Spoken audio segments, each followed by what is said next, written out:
The anime industry has changed a ton in the past 30 years. Western audiences are considered now more than ever, despite the industry primarily catering to Japanese tastes, which is just a good thing. The biggest changes have come on the dubbing side. In the past, fans of anime had to wait months, 2 years, before the dub would come westward. Nowadays, sometimes only a few hours after Japan airs the episode, or maybe a few weeks after. We recently got a dub for The Angel Next Door Spoils Me Rotten. I covered how that series surprised me in a separate video. It took roughly 3 years for us to get an English dub. So it got me thinking, what are some other anime deserving of the dub treatment? Please consider subscribing if you agree with anything on this list.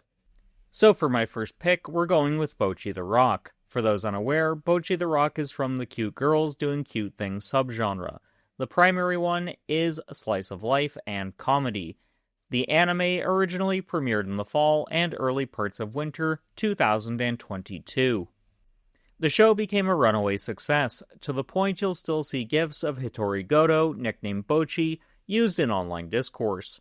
There's a good reason as to why.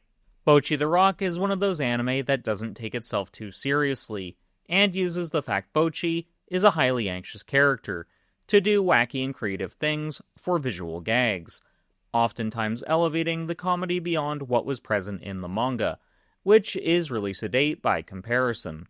So why do I feel it's deserving of the dub treatment? Mainly it's because I know a lot of people who are sleeping on this absolute gem because they have to watch it subbed, which is a valid reason in my eyes. While I will watch subbed if nothing else is available, I highly prefer watching an anime dubbed, because it makes it easier for me to consume the media and enjoy the story on offer, along with the art as well.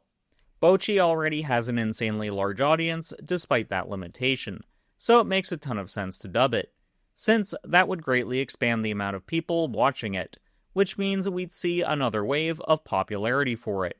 Also, it's not like Bocchi is a dead anime. It's getting a second season sometime in the not-too-distant future. This ties right back to The Angel Next Door Spoils Me Rotten. That show sat undubbed for years, then when Season 2 started airing recently in Japan, we finally got the first season dubbed, and Crunchyroll is presently releasing dubbed episodes for the second season. So, I think Bocchi the Rock will get a similar treatment. Once Season 2 begins airing, they'll start releasing dubbed episodes of the first season. Before we get to another pick, if you were the casting director on a Bocchi the Rock dub, which voice actors would you choose for this project? Sound off in the comments. For my second selection, I'm going with a show from the 2026 spring season.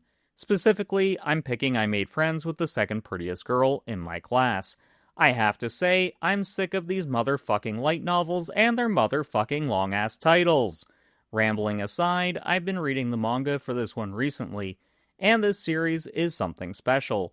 It takes what would be an eye-rolling premise under normal circumstances and tells an earnest love story about the contradictory nature of people, along with telling the audience it's literally okay to set boundaries and demand things you need. As I said, this one recently came out, as it was part of the spring season, and it became incredibly popular seemingly overnight. For literally 2 months, I couldn't browse the anime sections of YouTube videos without stumbling over at least a few. The last time I saw a show with this much staying power, it was My Dress-Up Darling, and we all know that one is one of the biggest juggernauts of modern anime. After reading up to the middle portion of Volume 4 of I Made Friends with the Second Prettiest Girl, I can tell you this one has staying power. And a second season makes way too much sense, given how popular it became. Again, just like Bocchi the Rock, if it got the dub treatment, it would simply open up entirely new audiences for this story, which is just a good thing. It's also a series with fan service so minimal, I would 100% recommend it to anyone who's put off by that particular trope. I actually wouldn't be too surprised if we got this one dubbed sometime later this year or early into next. It's literally a case of strike while the iron is hot. But if you've seen this show or read the manga, what did you think of it? If you liked it, I'd really love to know. Let's move on to another spring release for the third pick. I'm starting to feel like a GM of a sports team with how I've structured this list. So, with the third overall pick, I'm proud to announce Gals Can't Be Kind to Otaku needs a dub. This is another one of those shows that gained popularity seemingly overnight. Yes, I know the manga was quite popular before the anime, but it wasn't one that was on my radar until the anime dropped. I feel like this one was probably the case for a lot of other otakus who spend their time doing things other than consuming manga 24/7. Why does that feel like I just started a CM Punk style promo? Anyways, jabs at jobless otakus aside, Otagal is one anime that deserves the dub treatment for the simple fact its premise is actually incredibly realistic when you look at the death of monoblock culture. At this point, even the popular kids happen to like things that were once considered purely in the realm of geeks and nerds. Also, in my experience, the so-called otaku wish fulfillment of going from socially awkward loner to having a deep friendship or romantic relationship with the popular girls is actually a very real lived experience. The shift usually happens outside of high school, though, usually when people reach their late 20s and up. However, that is a trope for a reason. It's not wholly new to anime. The trope has been one pretty much since the advent of storytelling.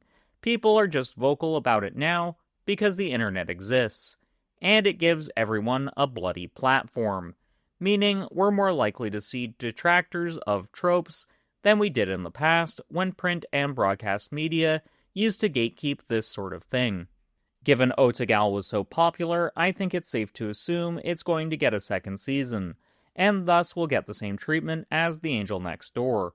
We'll get the first season shortly after Season 2 airs in Japan, then we'll get the second season dub shortly after that. I honestly think this is going to be the model for dubbing going forward if a show becomes a breakout hit. But let's move on to my fourth pick. With the fourth pick, I'm proud to select an anime that sounds like a bargain bin H title. I'd say what that H word is, but the YouTube censors would be jumpier than a pearl-clutching Victorian at a George Carlin stand-up special. The series I'm referring to is I Have a Crush at Work. I doubt this one will get the dub treatment, because it doesn't fit the typical demographics anime loves targeting. It loves to target people in their mid-teens through early 20s, so more adult-centric romances tend to get left by the wayside. Hell, we're lucky if we even get their manga releases localized, though I think that will change as time goes on, thanks to releases like Smoking Behind the Supermarket with You. If this video reaches 10 likes, I'll make a video discussing why manga targeting adults will be the next big thing to explode in the West, but here's a preview for what that video might offer. Manga and anime fans are aging. Because otaku culture in the West has changed, it's no longer young people picking up a tankobon because they liked the anime. No, it's now teenagers, 20-somethings, and middle-aged individuals consuming the media that speaks to them. If they continue targeting mature audiences, these animation studios will keep the people who grew up watching anime in the 90s and 2000s as paying customers, meaning more money can be spent on animation projects that target a wide spectrum of ages, which in theory means a stronger industry as a whole. Plus, I Have a Crush at Work actually shows what a healthy adult relationship looks like, and that's something we need more of. Because some of you still act like you're in fucking high school. Maybe look in a mirror and realize the reason none of your relationships work out is because you're toxic as fuck. That aside, if you happen to enjoy Smoking Behind the Supermarket with You, then you'd probably enjoy My Tiny Senpai and I Have a Crush at Work, as they handle romances in similar ways, even if cigarettes aren't their exact catalysts. With the fifth pick, I'm taking Love Unseen Beneath the Clear Night Sky. This anime has been tearing up the charts lately. From everything I've heard, this series is bittersweet. And this is just my personal biases hitting here, but I don't think it'll land as heavily for myself and many others if relying on subtitles. As I haven't read the manga yet or seen the anime, please no spoilers in the comments. I plan on watching or reading this one in the very near future. But I think this anime deserves the dub treatment for another reason. It deals with the topic of physical limitations and disabilities, something that is often swept under the rug in anime.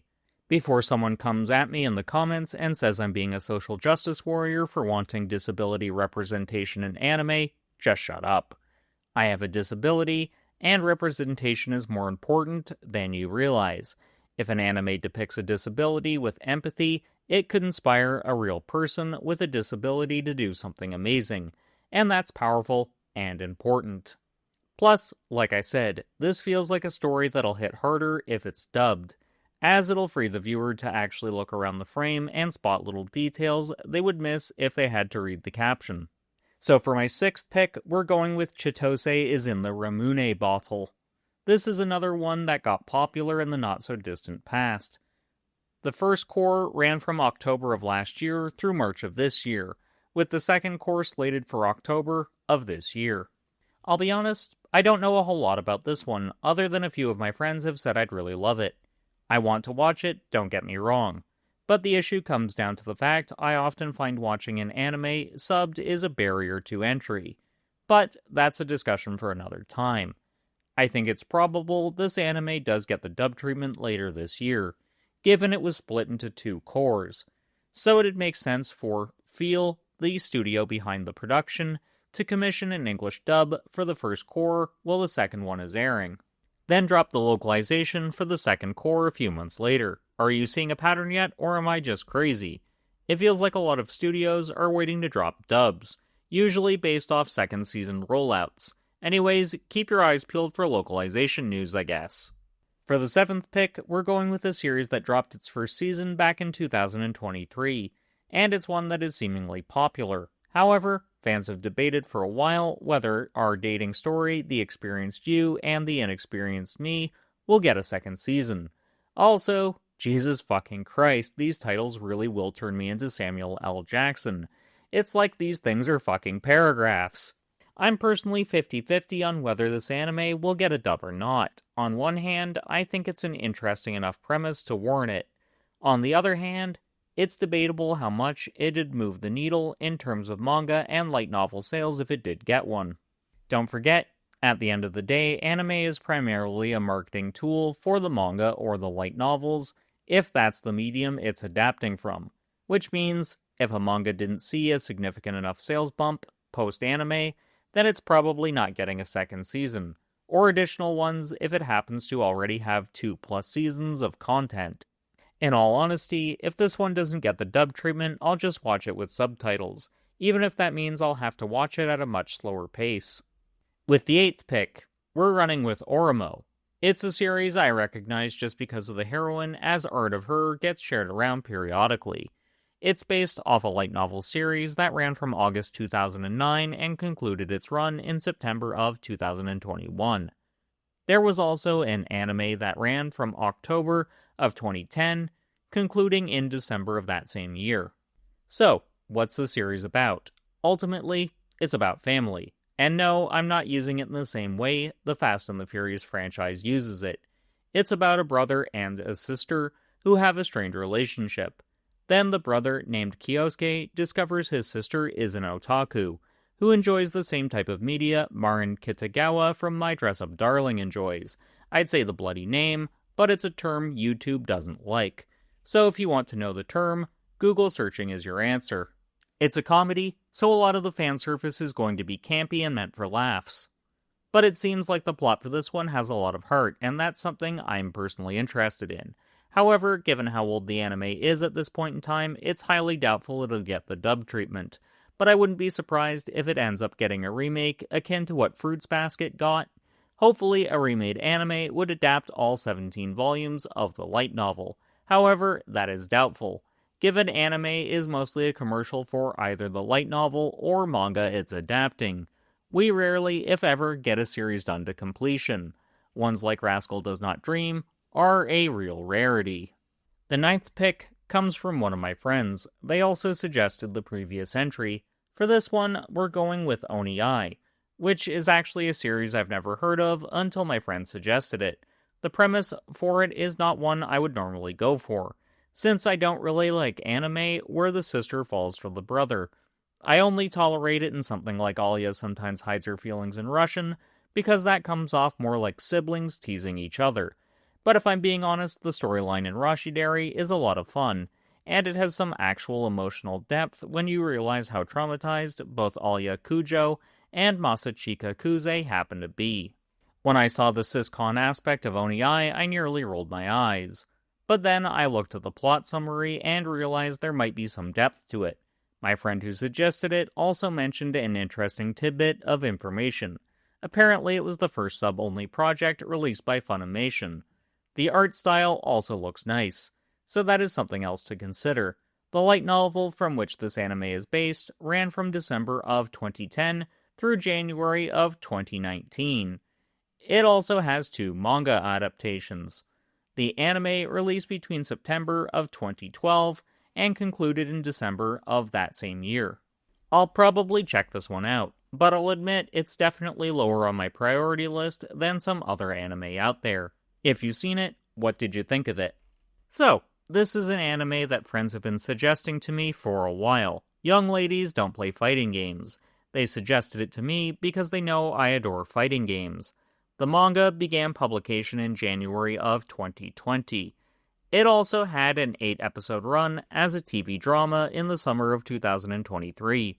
The anime began airing last month and concluded just a few days ago at the time of recording. So, what's the premise of the series? It's about a group of schoolgirls who attend a prestigious all-girls academy, one which bans video games, yet they compete in Japan's biggest fighting game tournament. It's also such a short run at present, with only 5 episodes total, though it would seem like there's still a ton of content they could adapt if they decide to do a second core, or if they adapt it into a second season, since the manga is still ongoing. This honestly seems like the kind of show anyone who's even vaguely attached to the FGC is going to enjoy. While I know I'd get a lot more out of it if they dubbed it, this is definitely an anime I'm interested in seeing subbed. It'd be one of the few, actually, seeing as the only subbed anime I've completed are Daily Lives of High School Boys, consider that a bonus inclusion, as I'd love to see that one dubbed someday, even if it's just a fan one, and Chainsaw Man the Movie Rise Arc, which I've previously reviewed.